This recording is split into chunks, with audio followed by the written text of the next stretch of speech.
Midday, Kentucky, everyone. Well, I really want to have this conversation with Dr. Greg Reynolds. He's a gastroenterologist over there at Clark Regional Medical Centre. And we're talking about colon cancer. And I was telling you off camera that my father has just recently been diagnosed, had the operation last week. They've since found out that the cancer was undiagnosed for such a long time. Right. It's now in his liver.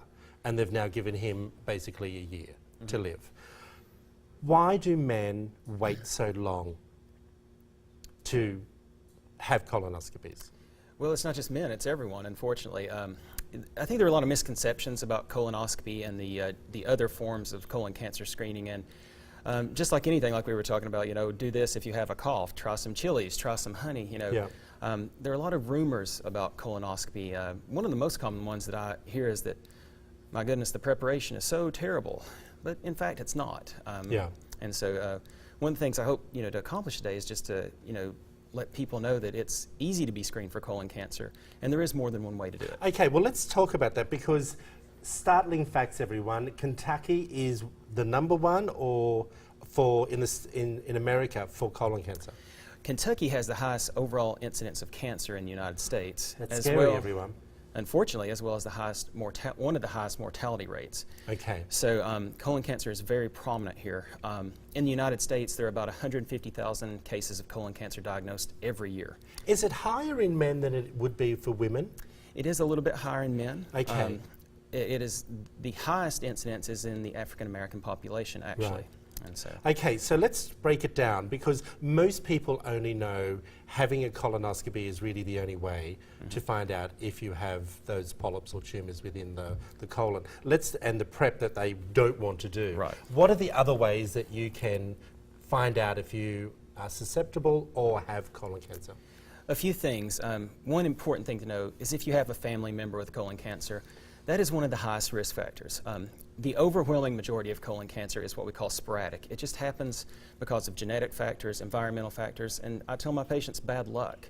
But if you have a mother, brother, sister, father, a first-degree relative with colon cancer, then we have to be a lot more vigilant about screening you and people such as you.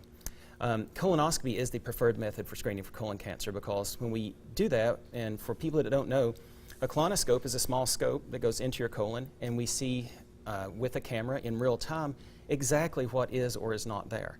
So if we see polyps, which are precancerous lesions that can grow into colon cancer, we want to remove those before cancer. So that is an important part of the equation. Oh, okay. So we don't want to find cancer, we want to find it before it is cancer. So the polyp hasn't developed into cancer yet? Correct.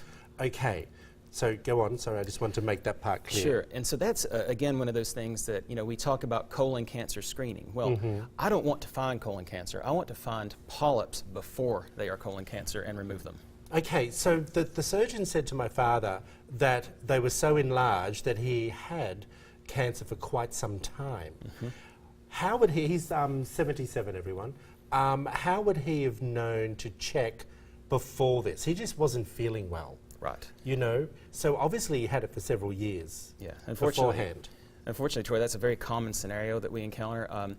Cancer is, it doesn't have a lot of symptoms very often until it's advanced, and that's why these screening protocols have been developed. It is recommended that everyone have a colonoscopy at age 50 currently. Men and women? Men and women. Okay. And a newer recommendation in the African American population to start screening at age 45. Wow. And so, for men and women as well? Correct. Colon Cancer Awareness Month was March of this year. On February 28th, a study was published that showed that the overall incidence of colon and rectal cancer, what we call colorectal cancer, is on the rise, and at an alarming rate, and also in an alarming population in people that are younger than 55 years of age. Okay. So right now, we really don't start screening people until age 50, so we're missing a large amount of people. But things to watch out for, just as you say, not feeling well, fatigue, diarrhea that doesn't go away.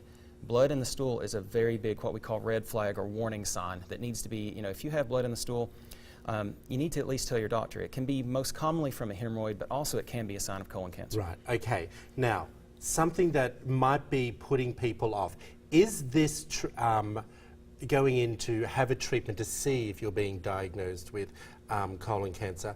The colonoscopy, is that covered by insurance? Yes. It is. So there's Go on. But there are some misconceptions about that as well. Okay. And so very often people come to my office and they say, you know, I've heard that colonoscopies are free. You know, there are some insurance providers that will cover it 100% if it is a screening examination. But other colonoscopies, just like anything else, if you have insurance and a deductible, you will have to pay your deductible, but it will be covered, especially if it's done, you know, you can't just say, hey, I want a colonoscopy, and, you know, expect insurance to say, well, if there's no reason, we'll pay for it. Yeah. But if you have these symptoms, which I've been talking about, a family member or other factors that, you know, and we have to individualize this to every patient, you know. It's funny you say that, because I was talking to my father on the phone just before he had the operation, and he had a stroke a year ago, and he got really upset on the phone because he said to me, I know you're not 50, boy. That was my name as a kid. And he said, but you have to go. I want you to go and have, and he said, I want your younger brother to go as well. I'm too young to, is my thought, to have that, because we were told 50.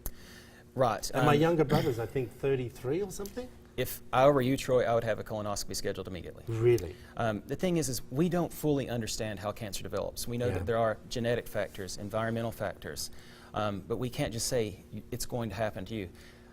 Chances are it will not happen to you, but you know, I'm 39. If my father, and he's 65, if he were diagnosed tomorrow, I would schedule one the same day. Well, from your mouth to God's ear, my friend, that's the way it has to be. We appreciate you coming in. If you want to find out more information about Clark Regional Medical Centre, there it all is. Give them a call as well. Dr. Greg Reynolds, we really appreciate you coming in. We'll be right back after this short break, everyone.